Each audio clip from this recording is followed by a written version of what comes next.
다 같이 읽습니다. 로마서 1장 21절, 신약 239쪽부터 27절까지 읽습니다. 하나님을 알되 하나님을 영화롭게도 아니하며 감사하지도 아니하고 오히려 그 생각이 허망하여지며 미련한 마음이 어두워졌나니 스스로 지혜 있다 하나 어리석게 되어 썩어지지 아니하는 하나님의 영광을 썩어질 사람과 새와 짐승과 기어다니는 동물 모양의 우상으로 바꿨느니라.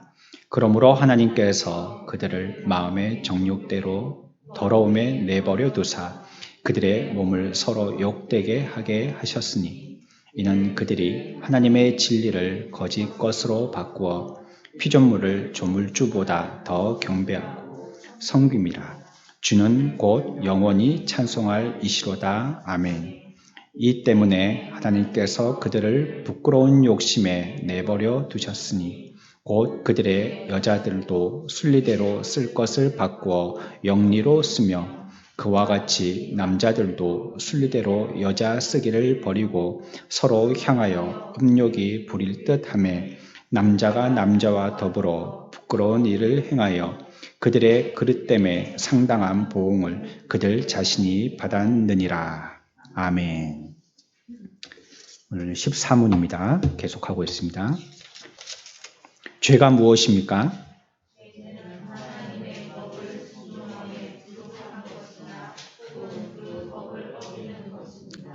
예, 이 죄의 문제는 중요한 명제이기 때문에 여러분들이 좀 기억하시고 똑똑히 암기해 두시는 게 좋겠습니다. 우리 다 같이 한번 해볼까요? 답을 한번 해보는 겁니다. 죄는 무엇인가? 질문은 우리가 쉬우니까 답만 해보는 겁니다. 답은 시작. 죄는 하나님의 법에 순종함에 부족한 것이나 혹은 그 법을 어기는 것입니다. 다시 한번 해봅시다. 시작. 죄는 하나님의 법을 순종함에 부족한 것이나 혹은 그 법을 어기는 것입니다. 자, 그러면 거두절미하고 딱 살만 구분해서 얘기한다면 죄라는 것은 하나님의 법에 어떻게 한 거요? 예, 순종하는데 부족한 것인지 순종하는데 그 법을 어기는 것이다. 이렇게 얘기하는 것입니다. 그래서 우리가 앞에서 여러 시간을 통해서 그것을 살펴보았고요. 하나님께서는 우리들에게 알려주심을 통해서 우리가 잘 배우도록 하게 하셨다고 우리가 배웠습니다. 알려주시는 것은 우리가 알아서 배워야 되고요. 대신에 알려주시지 않는 것은 구태여 알려고 하는 이러한 불필요한 열심을 나타낼 필요가 없는 것입니다. 우리에게 구원에 우리가 오전에도 디모데후서의 말씀에서 배웠지만 성경은 우리들에게 구원하게 하신다라고 얘기하고 있어요. 그 안에 성경의 말씀 안에 우리를 구원시킬 것이 다 들어있다라고 말씀하고 있어요. 그러니 성경에서 우리가 구원의 길을 찾아 나가는 겁니다. 다시 얘기하면 성경에서 우리들에게 알려주시지 않는 것들에 대해서는 구원과는 관계없는 것이에요. 그렇게 굳이 알 필요가 없는 것들입니다. 알 것은 이미 구원과 관계돼서 우리가 알도록 성경에서 말씀하셨다라고 했기 때문에 그것만 잘 알아도 우리가 구원 생활을 하는데 하등 지장이 없는 것입니다. 그러니까 성경을 잘 보아서 우리에게 말씀하여 주신 것은 우리가 그것을 잘 익혀 배워야 되지만 말씀하지 않은 걸 굳이 우리가 알 필요가 없어요. 하늘나라에 대해서 묻는 분들이 많더라고요. 예전에 어떤 분이 가족을 여의시고 이제 하늘나라가 어떤 곳인지에 대해서 궁금증이 폭발한 거예요. 지금까지는 그렇지 않았다가. 이제 여러분들도 아마 조금씩 하늘나라에 관심 있는 나이가 되시겠죠? 나이와도 또 상관없이 언제라도 주님이 부르시면 가야 되는데 그럼 하늘나라가 어떤 나라인가? 정말 밑에 보석이 깔려 있을까? 어떤 보석이 깔려 있을까? 그거 파가도 되나 그거? 얼만큼이 내 거고 얼만큼은 또 여기 모든 사람들이 밟고 다닐 수 있는 그런 사람들 공적인 것인가? 그러면 나는 어디서 살게 될 것인가? 하늘나라에서? 우리 집은 이렇게 조그만 한 칸짜리 단칸방인데 하늘나라 가면 과연 하나님이 나한테 몇 평 주실까? 아파트를 주실까? 한옥을 주실까? 아니면 동굴 같은 걸 주실까? 아니면 에덴 동산처럼 집이 없어도 기온이 적절해서 뭐 따로 뭔가 냉난방하지 않아도 그렇게 잘 지낼 수 있는 곳일까? 여러 가지 궁금증이 있지 않습니까? 내가 키우던 이 강아지를 데리고 갈 수 있는가? 또 거기는 뭐 코끼리 있는가? 뭐 공룡이 있는가? 뭐 이런 거 여러 궁금증이 있지 않습니까? 그런 것들이 궁금하셨는지 막 물으시더라고요. 좀 모르겠다 했죠. 뭐 성경에 그런 거 안 나오는데 뭐 공룡이 있다 뭐 그런 얘기 안 하시니까 잘 모르겠다 했습니다. 우리에게 그것이 필요하였다면 그 구원의 그것이 정말로 필요한 것이었다면 아마 천국에 있는 동물들 이름들 쫙 됐을 거고요. 그 보석들이나 집이 몇 평이고 뭐 이런 거 다 얘기하셨을 것입니다. 하지만 그것이 꼭 우리의 구원과 필요한 것이 아니기 때문에요. 구태여 그렇게까지 자세하게 설명 안 하고 있는 것이에요. 알려주신 부분은 우리가 그것을 의지하고 살면 알려주신 것만 해도 우리는 부족함이 없는 겁니다. 그래 뭐 우리가 특별하게 뭐가 영양가가 있다. 요즘은 그렇게 영양 보조식품 많이 챙겨 먹잖아요. 자꾸 연세가 들면서 이제는 뭐 먹는 이게 먹어서 이제 이렇게 자기 몸을 건강하게 하는데 약하니까 연세 드시면 다 요리도 다 못하고 그러시니까 이제 그런 약 같은 거 보조식품 같은 걸로 이렇게 채우는데 이러나 저러나 가정에서는요 부모님이 해주시는 음식이 가장 영양식이죠. 그렇죠? 요즘엔 뭐 이렇게 식당 같은 거, 메뉴 같은 거, 또 어떻게 조리하는 조리법 같은 거 다 나와 있으니까 또 안 좋은 건 안 넣고 좋은 재료로만 이렇게 딱 만드니까 이게 제일 좋은 거죠. 그러니까 뭐가 부족할까, 뭐가 필요할까 이거를 자녀들이 굳이 그거 갖고 야 나는 오늘 비타민 C가 모자랄까? 비타민 B가 모자랄까? 엄마 이번 주 점심은 비타민 C 위주로 해주세요. 이렇게 얘기할 필요가 없는 거예요. 엄마가 알아서요.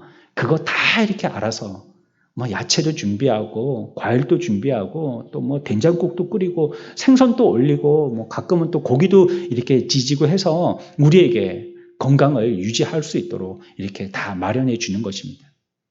그처럼 하나님도 우리에게 그것이 필요한 것이라서 그것을 알려주셨다면 그것만 갖고도 우리들은 이거 우리의 신앙에 부족한 것이 아닌가 해서 특별히 염려할 필요가 없는 거예요. 그것만 의지하고 살아도 부족함이 없으리로다. 성경은 얘기하고 있어요. 그것만으로도 우리들은 충분한 것입니다. 만족하고요. 하나님을 신뢰하고 살아갈 수 있는 것입니다. 그런 부분에서 우리가 지난주에 읽었던 말씀 가운데서요. 신명기 18장을 읽었는데 거기에는 점치는 것에 대해서 그렇게 하지 말라고 말씀하셨잖아요. 점치는 것. 점치는 거요. 이거는 하나님에 대한 신뢰를 저버리는 것입니다. 요즘은 사람들이 뭐 종이신문을 잘 안 읽고요. 이제 뭐 인터넷 신문 같은 걸 많이 읽다 보니까 그런데도 이제 그런 거 많이 올라오던데 종이신문에는 항상 뒤쪽에 보면 오늘의 운세 해가지고 띠별로 무슨 띠 오늘 뭐 어쩌고 뭐 무슨 띠는 오늘 뭐 어쩌고 이렇게 설명이 이렇게 나와 있잖아요. 그걸 이제 재미삼아 보는 사람들이 있습니다. 그러니까 내가 굳이 이걸 믿겠다는 건 아니지만 그냥 재미삼아 보는 겁니다. 믿는 사람인데도 말이에요. 믿는 사람인데 연인끼리 한번 우리 궁합 보러 가자고 해서요. 뭐 타로점 보러 간다든지 아니면 어떤 점쟁이한테 간다든지 그렇게 합니다. 예전에는 막 대나무 꼽아놓고 들어가면 으시시하게 이렇게 해갖고 들어가는데도 섬찟섬찟하고 잘 못 들어가고 그랬지만 요즘은 안 그렇잖아요. 뭐 깔끔하게 만들어 놓고 아주 막 현대 감각 탁 있게 만들어 놓고 또 뭐 천막으로 탁 만들어 놓고 이래가지고 가볍게 또 돈도 얼마 안 하고요. 뭐 10,000원, 5,000원 이렇게 해갖고 뭐 한 개 물어보고 그러면 좋은 말 해주면 기분이 좋아가지고요. 우리 서로 좋단다. 그러면 결혼 날짜 잡자. 뭐 그렇게 하고 그렇게 하지 않습니까? 예수 믿는 사람들도 이러더라는 것이에요. 하나님을 믿는 것이 아니라 내가 알아서 내 갈 길을 찾아가겠다고 하는 것이죠. 하나님이 내게 어떻게 해주시든지 간에 내가 한번 여기서 확인해보고 내 나름대로의 길을 개척해보겠다라고 하는 것입니다. 이것이요, 어떤 면에서 보면 크게 문제가 되는 것처럼 보이지 않습니다. 우리가 아이들한테도 그렇게 얘기하지 않습니까? 네 방 네가 좀 청소해라. 네 알아서 하라는 거거든요. 네 숙제는 네가 좀 해라. 네 알아서 하라는 거잖아요. 네 신발은 좀 학교 갔다 왔으면 깨끗이 네가 빨아라. 네 알아서 하라는 거죠. 아침에 일어났으면 네 잠자리 네가 좀 개라. 이거 네가 알아서 하라는 겁니다. 여기에서 우리가 많이 훈육을 받다 보니까 내가 알아서 내가 하는 것이 잘못이 아니라고 생각하기가 쉬워요. 내가 알아서 내 갈 길을 찾아가는데요. 뭔가 선택지가 있을 때 어떤 것을 선택할지에 대해서 내가 알아서 선택한다는데요. 그런데 그 선택을 현명한 선택으로 하기 위해서 점도 쳐보고요. 뭐 이런 것도 해보고 저런 것도 해보고 할 수 있는 한 최선을 다해가지고 옳은 선택을 하려고 애를 써본다는 거예요. 그게 뭐가 도덕적으로 잘못이에요. 아마 세상에서는 이런 거 갖고 얘기하면 이건 잘못이 아니라고 얘기하겠죠. 그 뭐 잘하는 거고 허허 웃고 아니면 오히려 더 잘하는 데를 소개시켜 준다든지 그렇게 하겠죠. 하지만 성경에서 본다면요. 하나님을 의지한 것이 아니기 때문에 그것은 죄가 되는 것이에요. 하나님께 의지하고 하나님께 맡겨야 되는데 하나님께 맡겨야 될 그 일들을 하나님하고 의논하고 하나님께 맡기지 않고 누구 마음대로 해요? 자기 마음대로 하려고 하는 겁니다. 자기의 생각을 가지고 자기의 뜻대로 자기 마음대로 하려고 하는 것입니다. 하나님께서는 이 일들에 대해서 그러면 네가 표준 정도는 됐으니까 크게 나한테 죄를 지은 건 아니니까 말이야. 크게 잘못한 건 아니니까 네가 알아서 하겠다라고 한 나를 의지하지 않은 점이 죄로 인정이 되어서 내가 형벌 조금 주겠다 이렇게 하지 않으셨단 말이에요. 하나님 의지한 것은 적극적으로 큰 죄를 범한 건 아니잖아요. 살인을 하든지 도둑질을 한 건 아니잖아요. 그렇기 때문에 그것은 죄 중에서 저 하위급 죄이기 때문에 그 부분은 내가 살짝만 다루고 가겠다. 그렇게 말씀하지 않았다는 거예요. 자기가 알아서 하겠다라고 한 점치는 이런 문제에 대해서 굉장히 무거운 어조로 말씀하고 계십니다. 큰 죄다라고 얘기하는 거예요. 다시 얘기하면 우리의 인생길에 하나님을 의지하지 않고 자기가 알아서 하겠다는 것처럼 큰 죄가 없다는 겁니다. 내가 알아서 할게요 하는 거예요. 답이 없죠. 내가 알아서 하겠다는데. 공부 열심히 해. 내가 알아서 할게요. 부모가 그 자녀에게 뭘 다른 말을 하겠습니까? 내가 알아서 하겠다는데.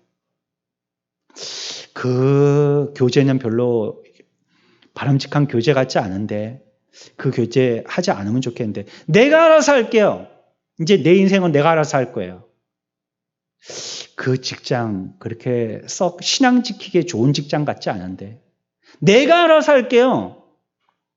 나는 이제 성인이니까 앞으로 버는 것도 내가 벌어서 살아야 되는 거잖아요. 내가 알아서 할게요. 그게 슬기로운 대답이 아닙니다. 굳이 안 좋은 것을 자기가 알아서 한다고 그 길을 고집할 필요가 있겠어요?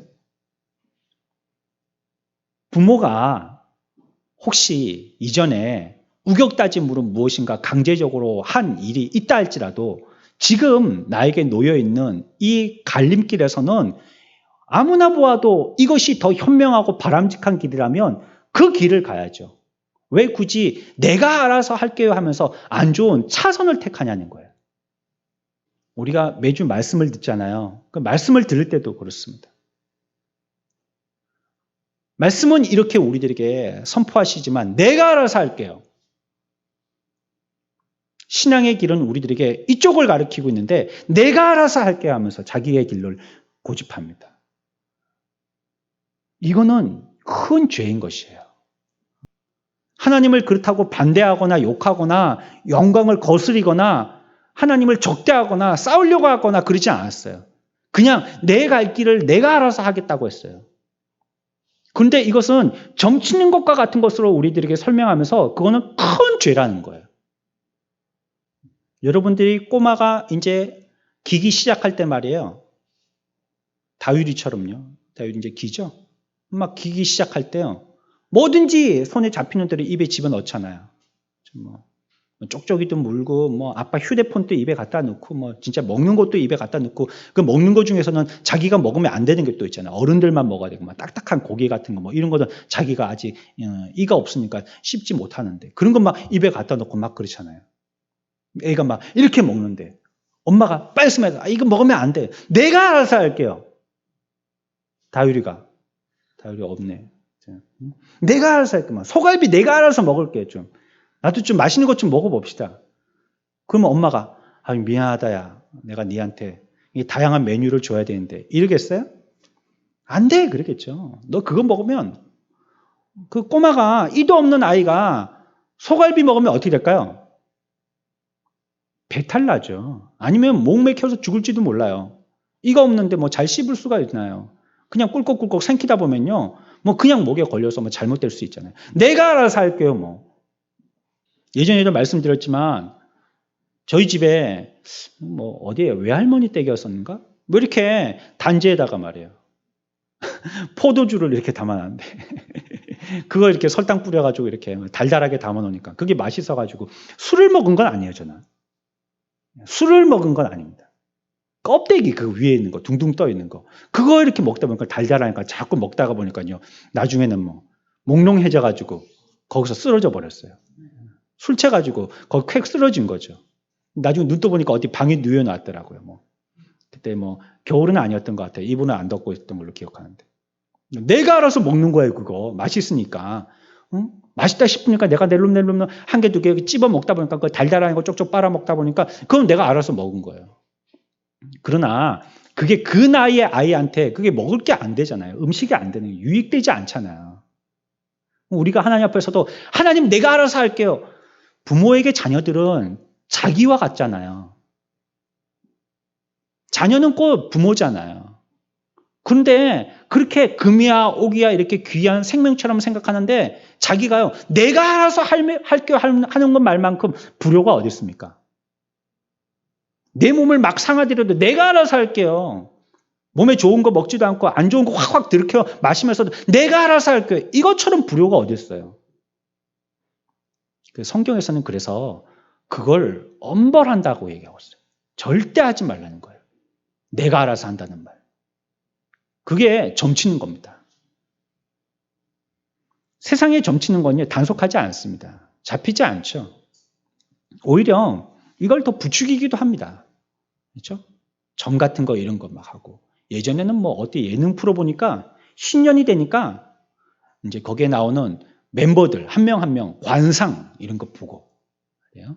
그래서 뭐 어떻다, 뭐 올해는 무슨 색깔이 어울린다, 올해는 뭐 대박 나겠다, 뭐 이런 거 얘기해주고.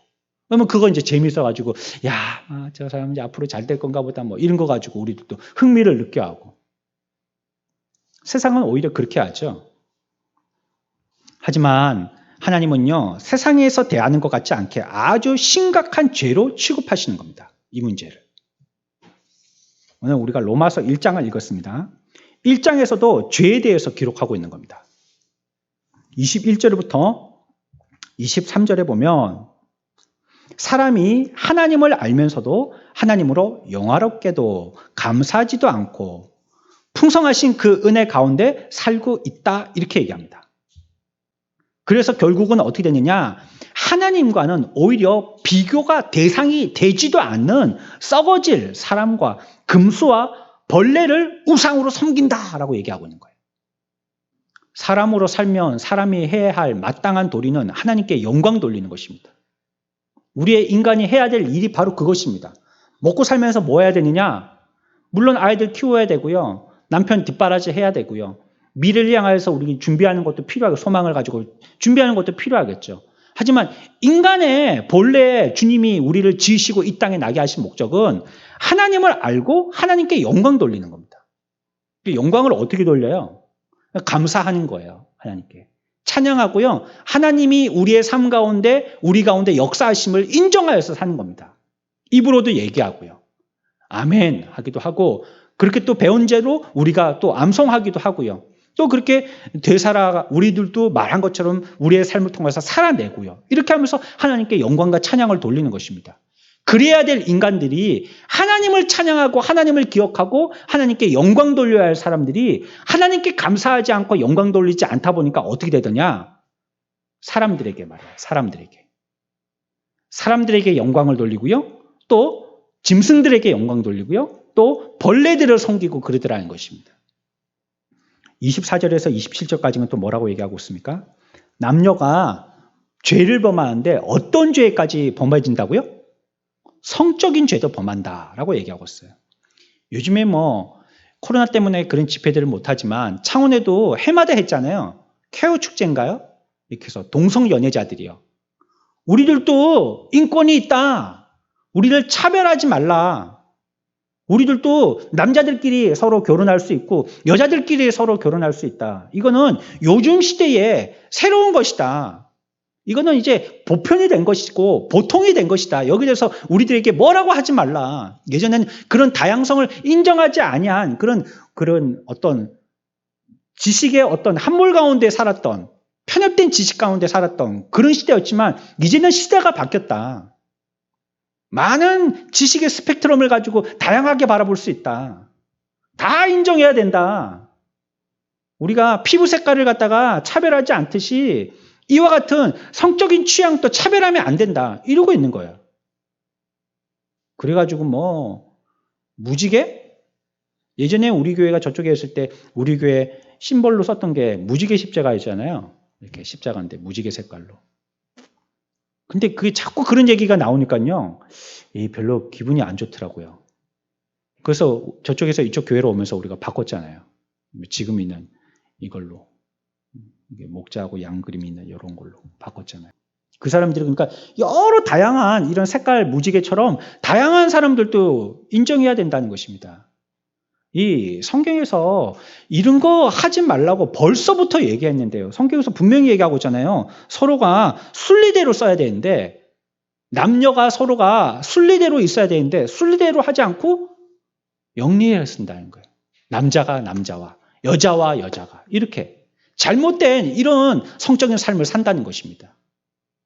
그리고 오늘날에는 남자, 여자 상품이 됐어요. 상품이.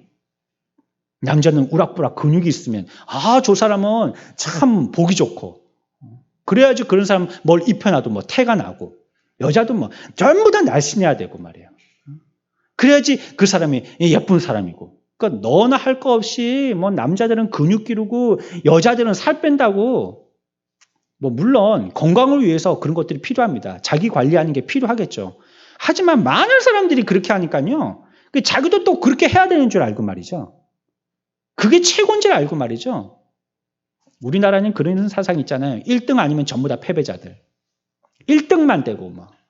올림픽 나가서 국대로 나간 것만 해도 그거 얼마나 귀한 일인데 말이에요. 가문의 영광일 텐데 우리나라는 국대 갖고는 안 돼요. 금메달을 반드시 따야 돼요. 안 그러면 뭐 나머지 사람들은 뭐 신문에 이름 석자 올라가지도 않는데요. 뭐. 그것처럼 말이에요. 다 그렇게 잘생기고 다 예쁘고 뭐 근육 막 우락부락하고 뭐 날씬하고 그래야지 되지. 나머지는 뭐 그렇게 취급도 해주지 않는 거예요. 이렇게 우리가 성경에서 우리들에게 말씀하고 있는데도 불구하고 우리들은 이렇게 자꾸 잘못된 시각을 가지고 잘못된 개념으로 자꾸 그렇게 활용해 나가는 겁니다. 우리에게 주신 이러한 모든 환경들을 말이죠. 상실한 마음이다. 성경은 얘기하죠. 몇 절에 얘기하고 있습니까? 상실한 마음대로 두셨다고 어디 얘기하고 있습니까? 28절이죠. 또한 그들이 마음에 하나님 두기를 싫어하며 하나님께서 그들을 그 상실한 마음대로 내버려 두사 이렇게 얘기했습니다. 이 상실한 마음이라는 것은요. 아주 쓸데없는 마음이 됐다는 겁니다.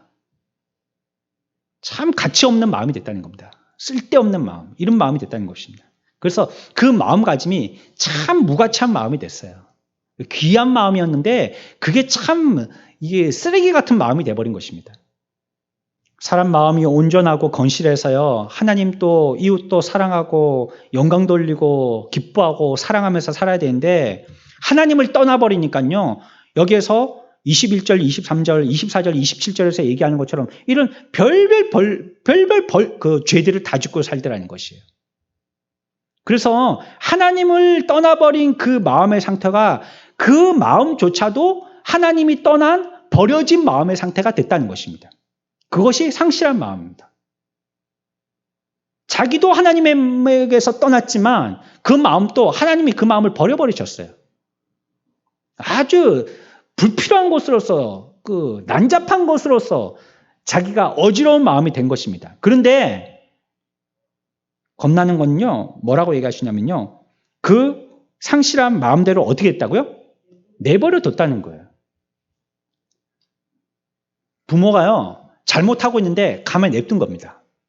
아까 얘기한 것처럼 뻘뻘뻘뻘 기어다니면서 그 아이가 먹으면 안 되는 걸 갖다가 주워서 입에 넣는데 가만히 놔둔다는 거예요. 그러면 결국 누구 손일까요? 엄마 손에 없어요. 자기가 주워 먹었으니까 자기가 손해죠. 그거 먹으면 안 되는 걸 먹었으니까 말이에요. 그렇죠? 그건 하면 안 되는 행동인데 해서는 자기한테 좋을 게 하나도 없는데 내가 알아서 할게요 하고 자기가 한 거예요. 그렇게 죄를 지었더니 하나님께서 그래? 그와 같이 상실한 마음이라면 나도 너 상관 안 할래. 상실한 마음대로 내버려 두시는 거예요. 냅두는 겁니다. 그래 그러면 네 마음대로 해봐. 네 먹고 싶은 대로 주워 먹고 네 하고 싶은 대로 네가 하고 싶은 대로 다 선택해서 해봐. 냅두는 겁니다. 그게 그들에게 복이 아닌 거예요. 상실한 마음대로 버려두신 것은요. 그 인생에게 저주인 것이에요. 하나님을 떠나니까 그 사람은 하나님이 만드신 창조의 질서에서 영 벗어난 사람이 되어서요.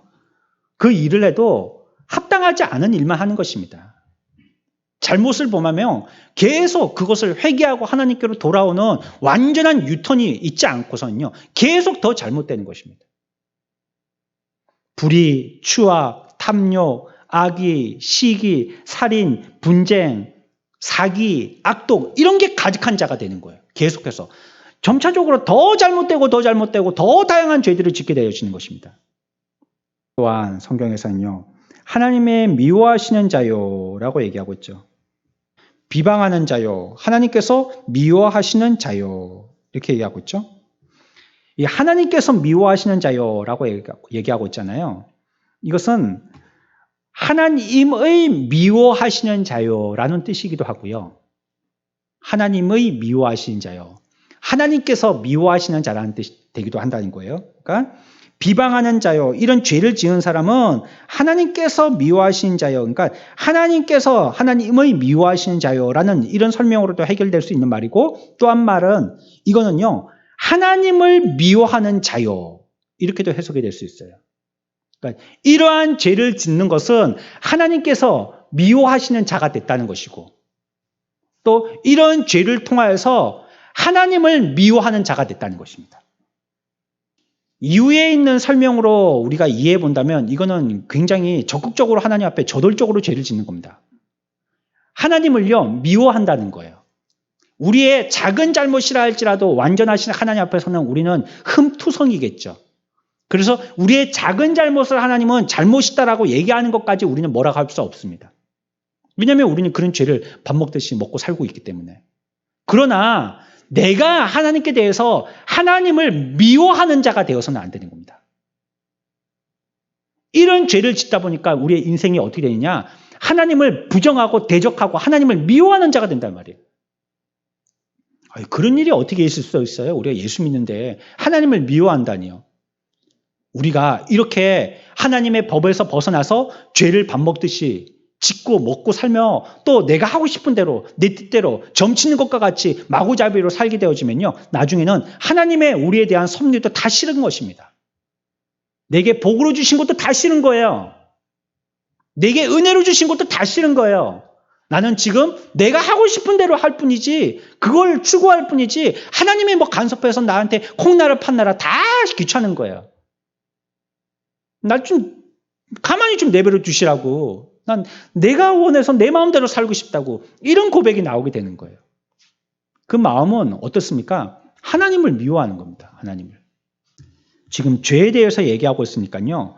후자적인 하나님께서 미워하시는 자라고도 우리가 해석할 수 있지만 이것을 조금 더 정확하게 얘기하자면 하나님을 미워하는 자로 해석해도 이거는 무방합니다. 어쩜 그게 더 가까운 해석일지 몰라요. 하나님을 미워하는 자. 또 능욕하는 자요라고 얘기했죠. 능욕 잘 알고 있죠? 누구를요 미워하는 것입니다. 그리고 또 그를 욕하는 거예요. 우리가 하는 말로는 뒷담화하는 겁니다. 뒷담화. 그 사람 욕하는 겁니다. 여자분들이 화장실 갈 때 혼자 안 가는 이유가 있다 하대요. 3명이 같이 이렇게 얘기하고 있는데 화장실 갈 때 보통 보면 남자들은 혼자 갔다 오는데 여자들은 같이 갔다 오잖아요. 뒷담화 할까 봐 그런다. 그런 말이 있었어요. 제가 확인한 건 아닌데 전에 어디 보니까 이렇게 한 조그만 사설을 쓰다가 그 사설 내용 가운데 그런 내용이 들어있더라고요. 다 그런 건 아니지만 여자분들이라고 지칭해서 죄송하지만 이 능력이라는 게 그런 것이라는 거예요. 누구를 굉장히 욕하고 미워하는 겁니다. 아이, 전 나쁜 놈. 그러니까 옆에서 막 맞장구를 쳐주고 말이에요. 그리고 그 사람을 막 욕하고요. 그리고 막 미워하고요. 우리가 무엇인가를 얘기할 때도요, 그 얘기에 균형을 잡는 게 필요해요. 이 균형은 굉장히 중요한 겁니다. 자동차가 4바퀴로 가잖아요. 그런데 자동차도 균형을 잃으면 큰 사고가 납니다.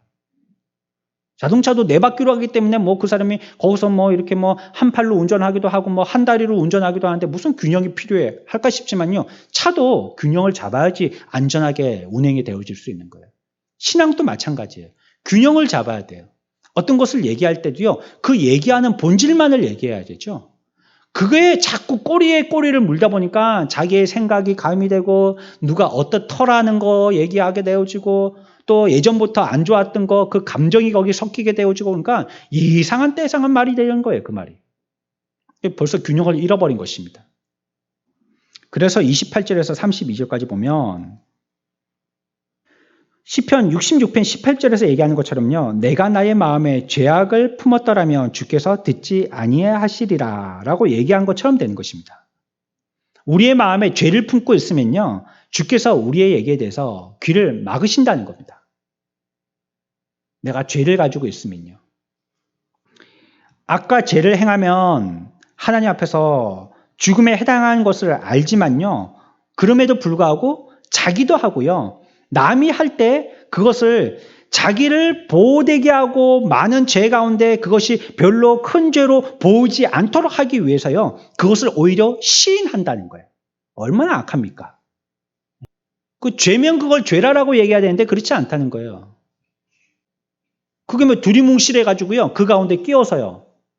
뭐 법을 만들더라도 말이죠. 그 법 만드는 가운데 자기는 거기서 쏙 빠져 나오도록 하든지 아니면 그 가운데서 막 두리뭉실하게 그 가운데 쏙 숨어 있으려고 말이죠. 법을 희한하게 만드는 거예요. 법 만드는 사람들은 만드는 사람들 자기 나름대로 만드는 거잖아요. 그게 절대가 아니잖아요. 그러니까 이렇게도 만들고 저렇게도 만들 수 있거든요. 어떨 때는 이게 합법이다 했다가 어느 때는 그걸 갖다가 불법이다 했다가 마음대로 할 수가 있는 거잖아요. 법을 만드는 사람들이니까. 우리나라에 또 뭐 헌법재판소 있잖아요. 최고의 헌법기관이잖아요. 그런 데서 사람들이 앉아가지고요. 이렇게 생각해보고 그거 합헌. 그러면 그거는 합헌이 되는 겁니다. 뭐 그거 뭐 불법 뭐 이렇게 되면 그것도 지금까지는 적법했던 것 다 불법 되는 것입니다. 그 판결 누가 해요 그거? 사람들이 다 하잖아요. 사람들이. 그 법이 어쩌고 하지만 그 완전한 게 아닙니다. 그 사람들이 그러고 앉아 있는 거예요. 내 편 많이 앉혀놓으면 내게 유리하게 판결하고 남의 편이 많이 앉아 있으면 내게 불리하게 얘기되는 거예요. 법이 완전한 게 아닙니다. 그러니까 우리들도요, 우리 속에 있는 그런 악이 있어가지고요, 자기가 죄 짓는데 그 죄가 다른 사람들 눈에 크게 드러나게 보이지 않도록 하기 위해서요, 다른 사람들이 비슷한 죄를 지으면 그걸 시인하는 거예요. 그래도 된다는 거예요. 괜찮다는 거예요. 교통사고가 났는데 그 비슷한 업종에서 일하시는 분들이 떼거지로 몰려와가지고요, 그렇게 한 게 잘했다고 하는 거예요. 처음에는 자기가 잘못했다고 시인해놓고 자기 편들이 이렇게 수두룩하게 많아지니까 이제 용기를 얻어가지고 오히려 피해본 사람을 갖다가 가해자라고 얘기하는 거예요. 당신이 잘못했다고 얘기하는 거예요. 그러니까 그 죄를 이렇게 뚜렷하게 이게 죄입니다. 이게 드러내지기를 원치 않죠. 두리뭉실하게. 뭐 이 사람도 짓고 저 사람도 짓고 그러니까 자기의 죄가 슬그머니 희석되도록 하기 위해서 다른 사람 죄도 이렇게 드러내는 겁니다. 이 사람도 그랬고 저 사람도 그랬고. 그러면 그걸 갖다가 어떻게 다 잡아내서 어떻게 다 그걸 해결하겠어요. 그러니까 그냥 대충 지나갑시다. 이렇게 되도록 말이죠. 그렇게 만드는 거예요. 그리고 오히려 적극적으로는요. 그것을 옳다라고 하기도 하더라는 겁니다. 그러니까 묻히는 용도가 아니고 그걸 옳다고 하는 겁니다. 이런 거 하면 큰일 납니다. 네. 교회에서 이런 거 하면 큰일 나요. 그 교회는 큰일 나는 겁니다. 이거 잘못된 걸 갖다가 옳다고 얘기하면. 그것은 무엇인가 우리가 교회는 회의 많이 하면 안 좋습니다. 회의. 교회는 회의하는 뭐 이런 뭐 민주정치 뭐 그런 거 하는 데가 아닙니다. 교회는. 그냥 하나님의 말씀을 가지고 그 말씀의 진리에 따라서 예배하고 하나님 섬기는 데입니다. 자꾸 뭘 모여가지고 이렇게 회의해 봅시다. 저렇게 회의해 봅시다. 무슨 회 만들고 무슨 뭐 그렇게 회가 많은지 교회 한 개면 됐지. 그 안에 뭐 그렇게 작은 회가 많은지. 그래가지고 뭐 사흘이 멀다 하고 회의하는데 회의했 다음에 한 번에 막 3시간씩 4시간씩 뭐 아침에 모여서 먹으면서 회의하고 점심에 또 회의하고 저녁에 또 회의하고 그 선한 것이 안 나와요. 회의하는 게 좋은 게 아닙니다. 교회에서 만약에 의제로 나왔으면 그것은 대부분 그렇게 통과되는 것이 좋은 그런 것들입니다. 의제로 나왔으면 또 그렇게 해야 되고, 만약에 그것이 분란의 소지가 있다 그러면 더 이렇게 공석에서 회의 나오기 전에 많이 얘기하고 또 의견도 묻고 해서 많이 조율해가지고 갖고 올라와야죠. 생각도 안 하고 여기서 의제를 내놓으니까 금방 드는 생각에 이 사람은 찬성이요, 저 사람은 반대요, 이 사람은 저 사람 보고 나쁜 놈이요, 저 사람은 돈 먹었다 하고 막 이렇게 하니까 교회가 막 세상판이 되는 겁니다. 이렇게 되면 안 됩니다. 옳은 거는 옳다. 이게 네 편, 내 편이 아니고 말이죠. 우리 가족 가운데 틀린 말을 하면 틀렸다라고 얘기하는 거예요. 근데 우리는 연 이거 굉장히 좋아하잖아요. 혈연, 지연, 학연, 뭐 연이라는 연은 다 좋아하잖아요. 그것과 뭔가 관련이 되면요, 그러는 거예요. 오늘날 우리나라 정치가 그 모양 아닙니까? 옳고 그른 사실을 두고 얘기하는 게 아니고 누구 편이 먼저 얘기한 거냐, 그게. 내 편이 얘기했으면 틀린 말도 다 맞은 거예요. 남의 편이 얘기했으면 옳은 말도 다 틀린 거예요. 그러니까 우리나라 정치가 이 모양 이 꼴이 됐지 않습니까? 편 가지고 정치를 하는 거예요. 그게 옳으냐 틀리냐 그걸 갖고 얘기를 해야 되는데 그렇게 안 한다는 말이에요. 그러니까 그게 스물스물 교회까지 다 스며 들어와서요. 교회에서도 그런 겁니다. 우리 남편이 장로님인데 그날 장로님이 그걸 얘기했으니까 그건 나도 뭐 권사인데 그거 뭐 오 표 드는 거예요. 분명히 이게 틀린 건데. 아니 우리 아들이 그걸 했으니까 그 오 하는 거예요. 그러면 큰 공경에 빠집니다. 교회가. 죄를 지은 인간들이 이렇게 된다는 것입니다. 죄를 암암리에 모두 다 암처럼 퍼뜨려서요. 죄가 크게 드러나서 죄다라고 보여지지 아니하도록 모든 사람들이 죄를 짓도록 만드는 것입니다. 또한 이것이 사탄 마귀의 술책이기도 하고요. 그건 뭐 죄를 여깁니까? 하나님 앞에서는 큰 죄인데도 앞에서 말씀드린 점치는 것 하나님 앞에서 자기 마음대로 하려고 하는 큰 죄인데도 불구하고 뭐 이 세상에서 그게 죄입니까? 우리나라에서 그게 죄입니까? 그게 무슨 죄입니까? 마귀는 그렇게 만드는 것입니다. 모든 것을 하도록 하면 되는 것이에요. 그거 죄가 아니라고 생각하게 만드는 것입니다. 교회 안에서도 그거 죄가 아니라고 생각하게 만드는 것입니다. 그 정도는 뭐 애교로 넘어갈 수 있다라고 생각하는 거예요. 그거 그렇게 까탈스럽게 그거 가지고 뭐 어떠니 저떠니 하지 못하도록 만드는 거지. 한마디도 말 못하게 하는 거죠. 죄를 갖고 있는 우리의 악성들입니다. 이게 드러나도록 하면 안 되는 거예요.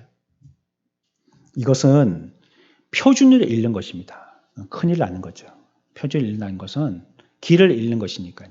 죄라는 것은 이와 같이 내가 무엇인가 드러나는 큰 잘못을 하는 것도 죄긴 죄지만 하나님 앞에서 내가 그것이 죄가 됐느냐 그거 구분하는 것입니다. 그게 신앙의 양심입니다. 그리고 우리에게 표준이 되는 것은 내 생각이나 내 양심이 아닙니다. 성경의 진리의 말씀입니다. 그게 반추해서 내 양심을 가지고 나도 살펴볼 수 있지만 그것을 생각하지 않고 내 마음대로 한다면 그 사람은 앞에서 말씀드린 것처럼 표준을 잃어버린 것입니다. 기준이 없는 겁니다.